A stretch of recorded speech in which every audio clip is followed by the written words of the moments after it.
bener orangnya yang kemarin, guys.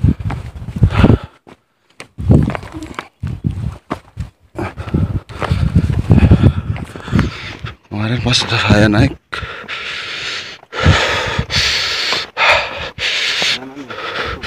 sampai luka gini ya Pak ya.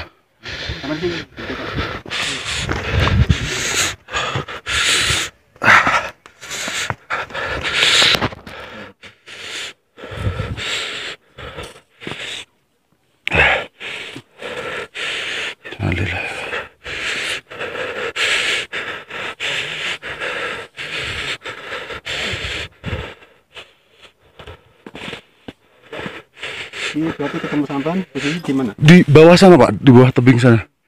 Arah jalur Ceto. Dia bilangnya lewat Ceto tapi nggak tahu. Soalnya kalau ke Muning emang sebelah sananya Ceto Pak.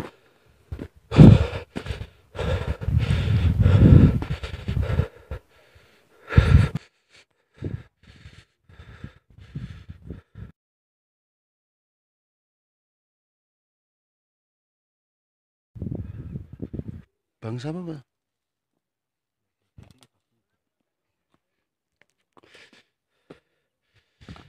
Om, tolong ke ini tendaku di bawah apa yang deket shelter ada ininya flashlight hijau. Suruh mintain ini apa hamok. Itu Mas belakang. Hah? Yang mana? Nggon tendaku sing samping shelter to. Ngisormu kan ana sing flashlight hijau. Heeh. Pokoknya samping shelter ana flashlight hijau. Bengok Kamerun ngono, kon jipoke iku. Kamerun, hamok saka Semarang. Pas meninggal. Hamuk Mas. Hamuk.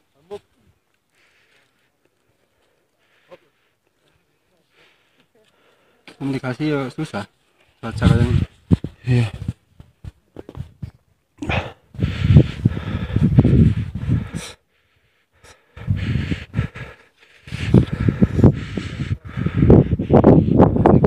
Dalam? Nggih. Tas saya nonton video ini gian pulau ingku wingi. lewat Ceto berarti.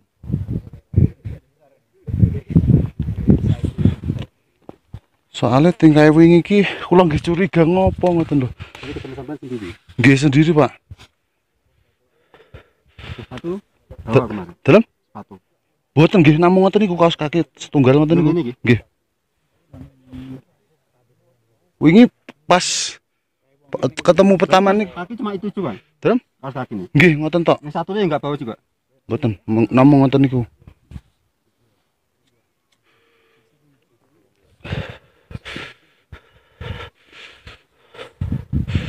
Ya Allah.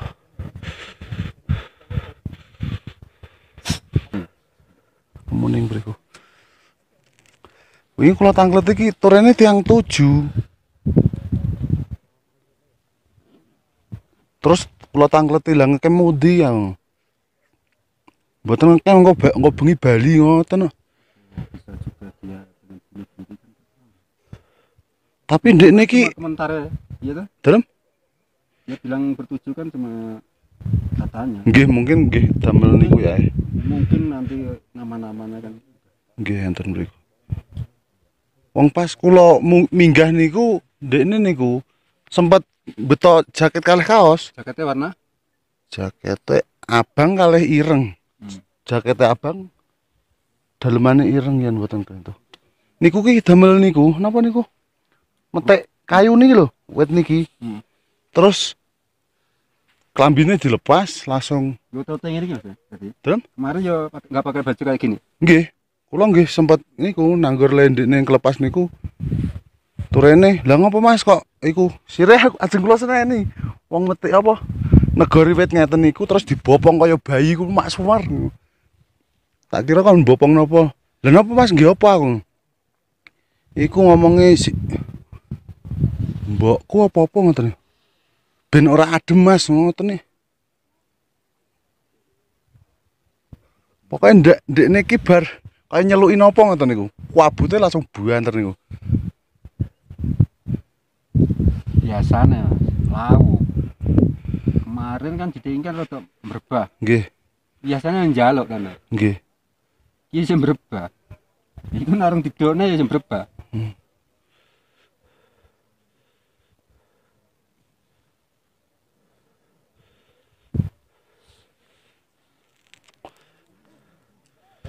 Orang ketemu, Dalam?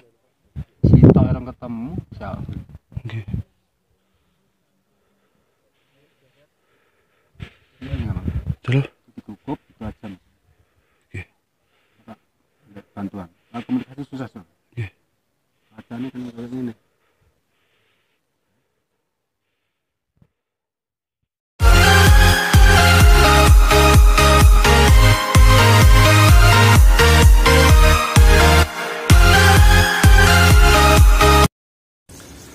Nah, lanjut setelah aku pergi dari situ. Nah, terus kan aku ketemu sampai Tugu, aku ketemu sama temen aku yang orang Solo yang dulu pernah naik bareng ke Gunung Slamet. Terus kita foto-foto bentar, terus baru aku nyariin temen aku yang pada diriin tenda. Terus aku nyariin, terus ternyata di bawah itu tuh dirinya kita di sebelahan Watu Lumpang, persis di situ. Kita diriin di situ itu 3 tenda, 4. Yang satunya aku kan bawa 2 tenda, terus temen aku bawa yang kapasitas gede-gede 2. Yang kapasitas 2 itu 3, tapi yang satu nggak aku buka. Aku cuma buka satu itu buat gudang, jadi buat aku naruh-naruh barang kan. Nah, setelah itu selesai di tenda, kita masak. Setelah masak, makan, ngopi biasa. Nah, terus habis itu sekitar jam berapa ya, masih setengah 6-an itu masih rame, yang pada foto-foto di Tugu itu masih banyak. Sampai sekitar maghrib itu udah sepi, udah nggak ada orang. Nah, akhirnya setelah malam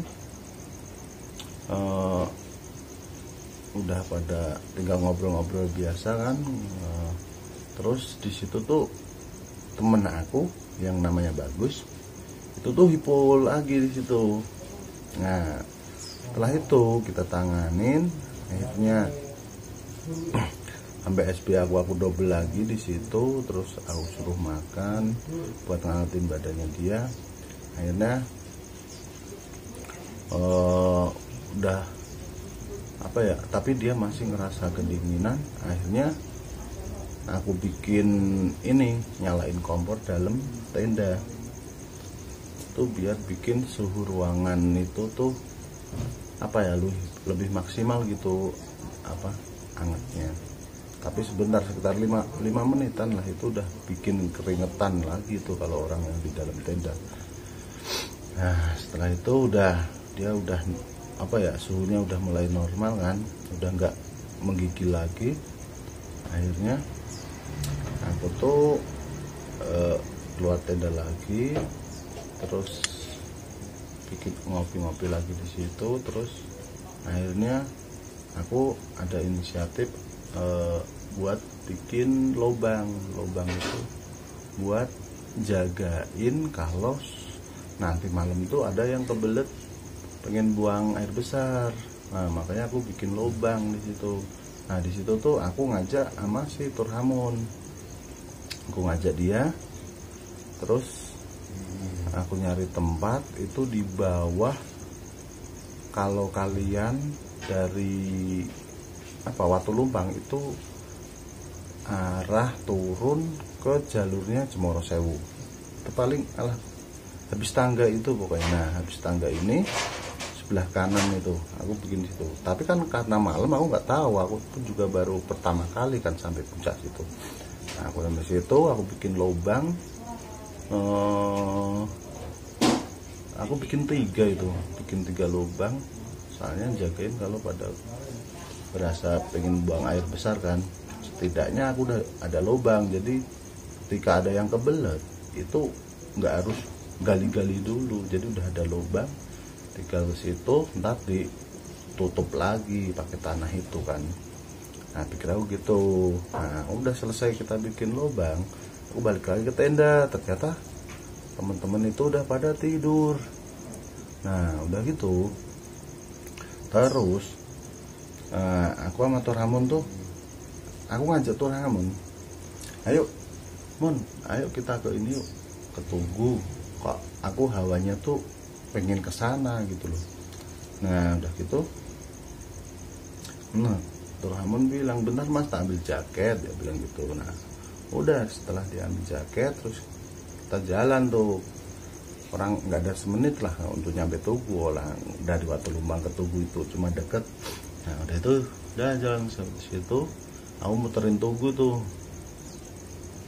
nyari ini. Aku kok nggak ada ini apa, tenda yang lampunya masih nyala gitu loh. Pikirku kan mau minta kopi sekalian nyari-nyari temen lah, temen ngobrol lah kalau di situ. Nah di situ aku tuh muter ngeliatin, ternyata ada itu di bawah Tugu persis itu ada tenda yang lampunya masih nyala. Terus aku teriak di situ, mas minta kopi ya. Oh iya mas sini, dia bilang gitu. Ya udah akhirnya aku mau turun ke situ. Sebelum aku turun tuh ada sebelah kanan ada yang baru mendiriin tenda. Nah, tapi aku nggak tahu kan dia ini siapa. Terus aku langsung sambar ke tenda itu yang lampunya masih nyala. Sampai situ terus kenal-kenalan, ternyata mereka orang Candi Cetho. Mereka tuh bertujuh, tapi yang masih belum tidur tuh tinggal berapa orang gitu, 4 apa 5 gitu. Nah ngobrol-ngobrol kenalan, akhirnya yang tenda yang baru didiriin tadi itu orangnya tuh nyamperin ke situ. Nah dari situ ngobrol, ternyata mereka berdua tuh dari Surabaya. Nah udah gitu ngobrol ya, pokoknya bikin suasana di situ, bikin ketawa lah pokoknya, biar badan kita tuh hangat lagi gitu loh. Nah udah sampai sekitar jam 9:30 itu tuh temen aku si Purhamon udah nggak kuat, mas ayo balik tenda, udah dingin ini. Emang sih soalnya aku duduk di situ kan emang nggak ada flashlight kan di atasnya itu. Kita duduk itu emang di bawah pohon ini cantigi, jadi sampai basah semua nih, jaket aku tuh basah semua. Nah udah gitu ya udah aku pamitan sama orang Candi Cetho itu, terus kita balik ke tenda. Nah si Turhamun langsung masuk tenda.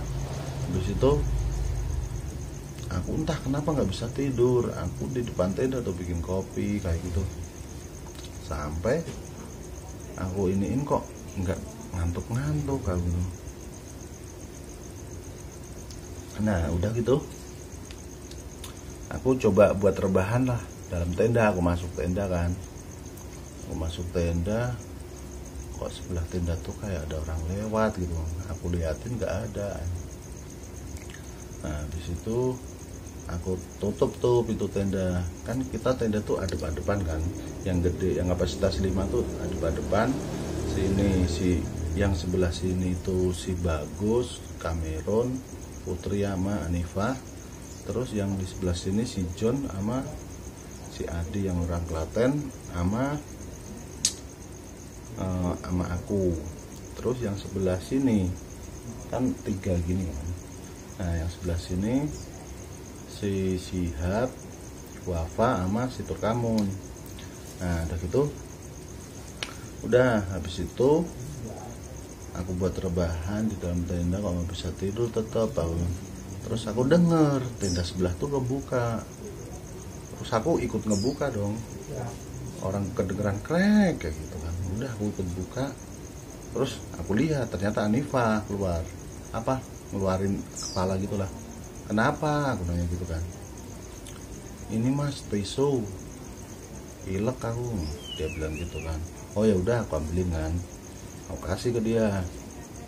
Terus mau ngeteh enggak mas. Udah dia tutup lagi. Terus aku ikut tutup kan, aku rebahan lagi. Gak selang lama ngebuka lagi tuh tenda. Aku ikut buka lagi dong aku. Terus kenapa? Tisu mas. Ya udah bawa aja ini 1 gulung aku. Udah aku kasih tuh, dia masuk biar nggak keluar masuk aku. Nah udah aku kasih, terus aku tutup lagi, nggak selang lama ngebuka lagi, krek kayak gitu. Aku buka lagi, kenapa lagi, yang pengen teh mas. Tadi ditawarin nggak mau. Ya udah bentar aku bikinin. Udah aku keluar tenda kan, aku bikinin dadat. Setelah dia tehnya mateng, dia mau minum, udah minum, terus yang entah kenapa itu yang lain ikut bangun. Terus kenapa? Iya pengen ini mas, lapar. Ya udah akhirnya aku bikinin mie sekalian di situ. Aku bikin teh dulu, terus baru bikin mie.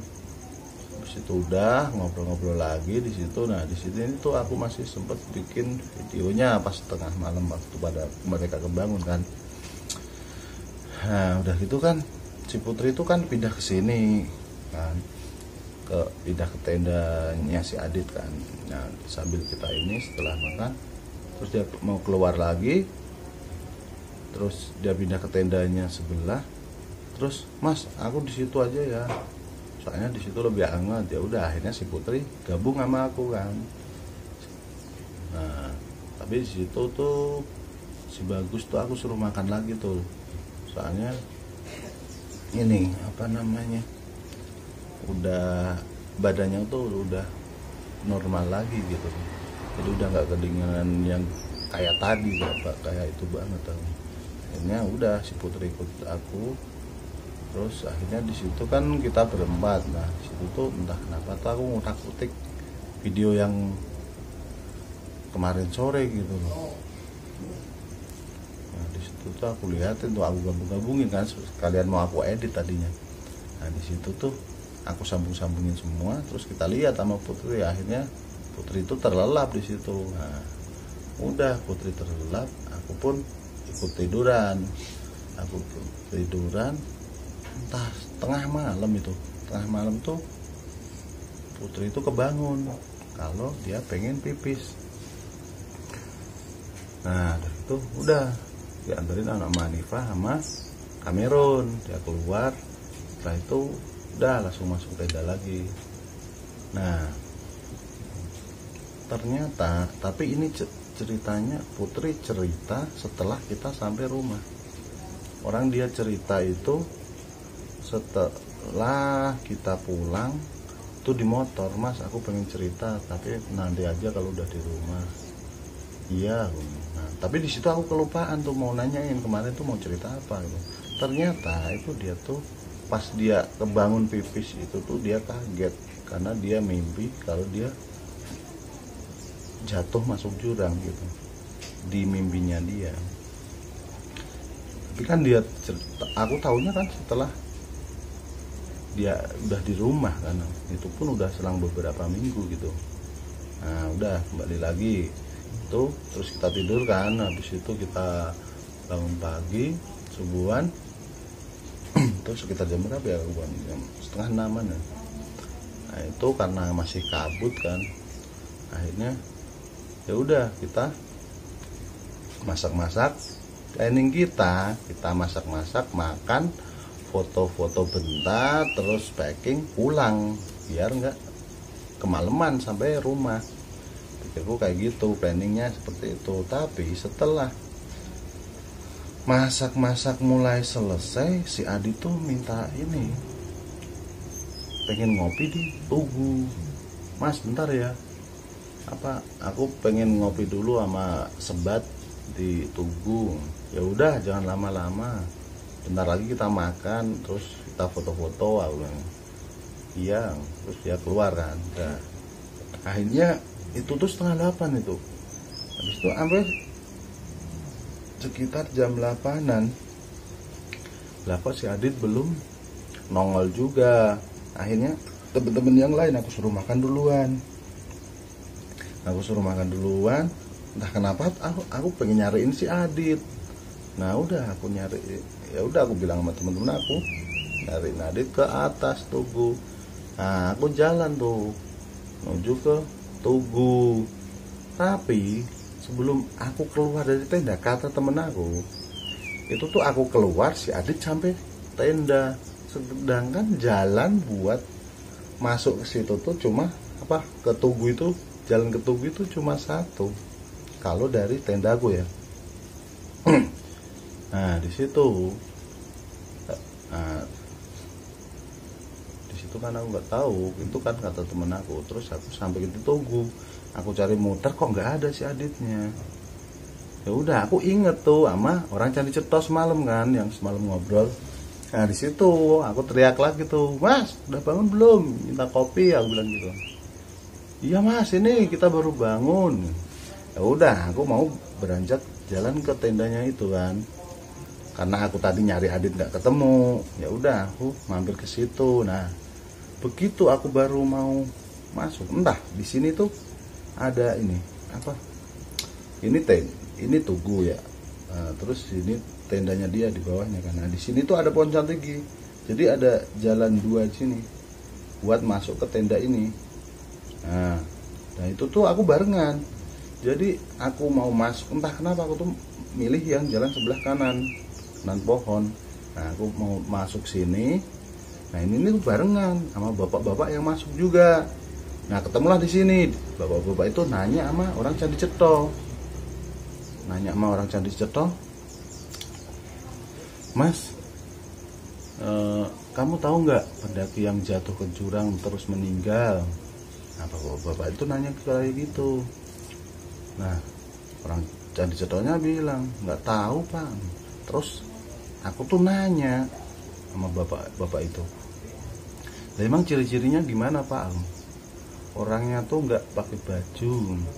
Loh aku langsung kepikiran kan, jangan-jangan orang yang kemarin sore Pak. Loh sampean kenal? Loh Mas kenal gitu? Ya enggak Pak, tapi kemarin sore emang saya tuh ketemu sama orang yang seperti itu Pak. Ya udah Mas, ayo samperin ke lokasi. Nah habis itu kita tuh, aku ngajak, ayo Mas temenin aku. Ya udah, akhirnya yang orang Candi Ceto pakai sepatu langsung ngikutin bapak-bapak itu. Nah aku tuh jadi bapak-bapak itu baru orang Candi Ceto, baru aku. Nah entah kenapa ketika aku baru mau jalan menuju Tugu nih, kan tadi dari tenda ke menuju Tugu dulu kan, baru ke jalur Gegerboyo kan. Nah itu tuh aku tuh megangin ke celana gini loh, aku tuh bawa HP. Aku nggak tahu kalau aku tuh bawa HP. Terus aku ambil, aku rekam tuh lah. Mulai di situ tuh aku ngerekam di situ. Terus aku ada pikiran, semoga bukan orang yang kemarin. Aku kan ngomong kayak gitu lah, itu karena aku tadi tuh udah ada omongan sama bapaknya di bawah. Nah di situ kita jalan ngikutin bapaknya, terus nemu sarung yang sebelah Tugu itu yang warna merah hitam itu. Nah terus di bawah, nah kan aku kenapa ngikutin bapaknya, karena pikir aku pengen bantuin bapaknya. Terus bapaknya tuh emang udah bawa tali sama besi, pikir aku mungkin dia rangernya di situ. Wow. Makanya aku ngikutin itu. Akhirnya sampai lokasi terus diliatin, kan kelihatan tuh dari atas. Mas apa bener itu? Aku liatin dari atas kan. Oh iya Pak, beneran. Terus barulah terjadi obrolan itu sama. Di situ pun aku nggak sempet kenalan sama bapaknya, siapa namanya aku nggak tahu. Aku taunya ya setelah sampai bawah, kronologi ini baru tahu itu. Nah udah itu, udah aku tuh nawarin sama orang Candi Ceto itu, soalnya dia yang pakai sepatu buat turun. Ternyata masnya nggak berani, aku cuma pakai sendal. Akhirnya udah aku beraniin buat turun itu. Akhirnya turun, aku pokoknya udah ancang-ancang ini, apa ya, udah siap-siap lah kalau sampai aku kepleset, aku bakalan pegangan pohon yang ada di depan aku. Soalnya emang itu kalau kamu kepleset, reset, ya udah masuk jurang, bukan jurang lagi, tebing. Nah udah aku turun, aku makin deketin. Nah ternyata bener. Terus dipastiin nama bapak-bapak itu, orangnya itu udah bener-bener meninggal, udah kaku badannya. Nah akhirnya udahlah ngobrol-ngobrol gitu. Nah awalnya itu kan aku sama bapak itu mau apa ya, mau aku angkat dari situ ke atas tebing. Nah, makanya aku minta tolong sama orang cari ceto buat ngambilin hammock. Kebetulan aku tuh di tenda ada hammock buat ngangkat itu tadi. Nah, paling enggak kan pikir aku sama bapak-bapak itu kan biar mudah itu tim SAR nemuinnya gitu kan. Nah, itu tuh posisinya mayatnya itu pegangan pohon gini loh, megang pohon cantik. Mungkin kalau dia nggak pegangan pohon ini udah bener-bener jatuh ke tebing. Jadi kalau aku lihat dari kronologi jatuhnya, mungkin dia jatuh dulu ke gulung-gulung, terus masih sempet pegangan pohon itu, akhirnya mau bangun nggak kuat, akhirnya bertahan sampai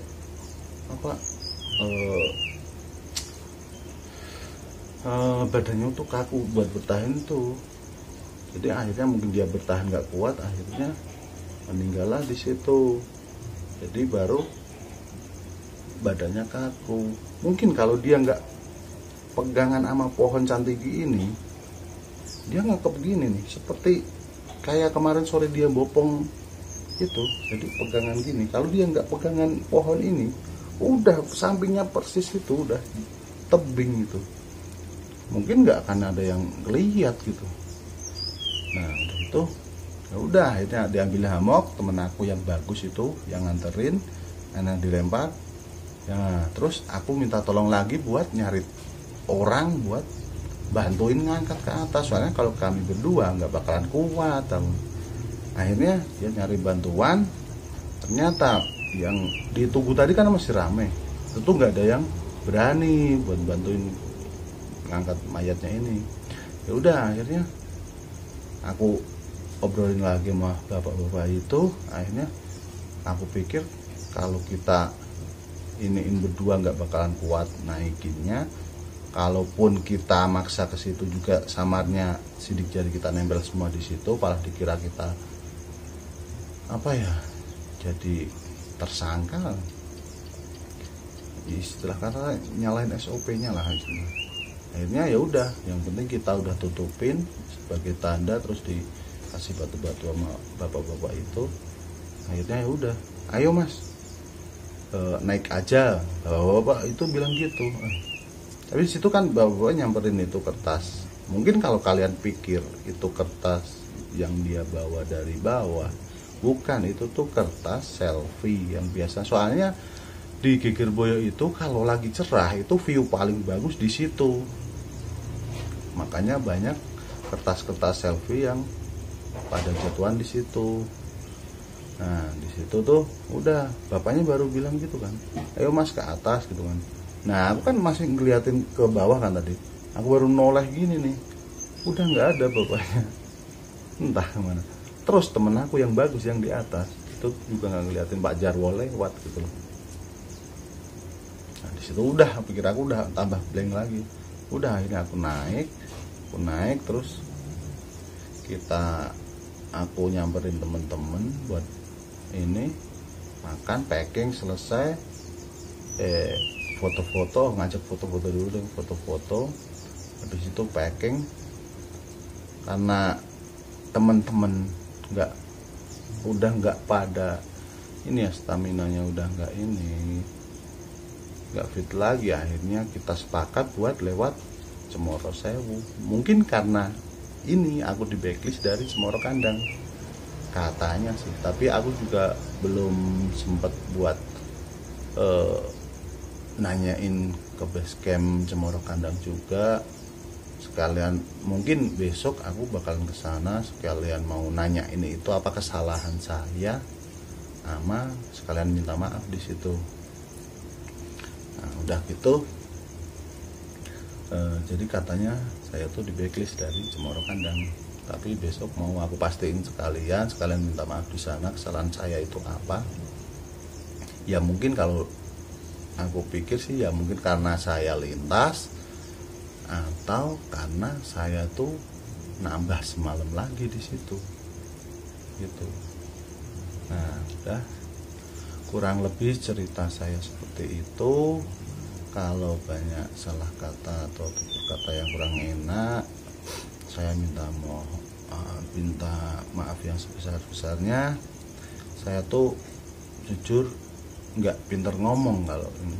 Jadi ini saya buat ya kayak gini kata-katanya tuh. Mungkin kalau teman-teman masih kurang paham, bisa langsung nanya ke sini atau main ke sini silahkan.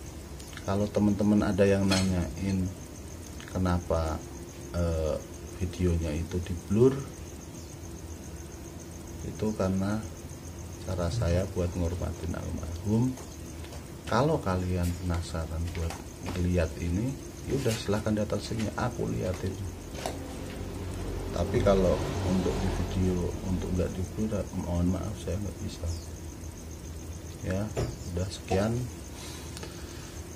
kurang lebih seperti itu cerita yang ini kemarin kami alami, dan itu yang bisa saya ceritakan.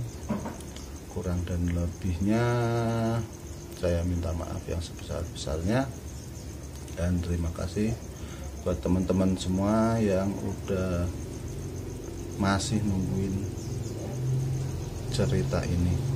Assalamualaikum warahmatullahi wabarakatuh.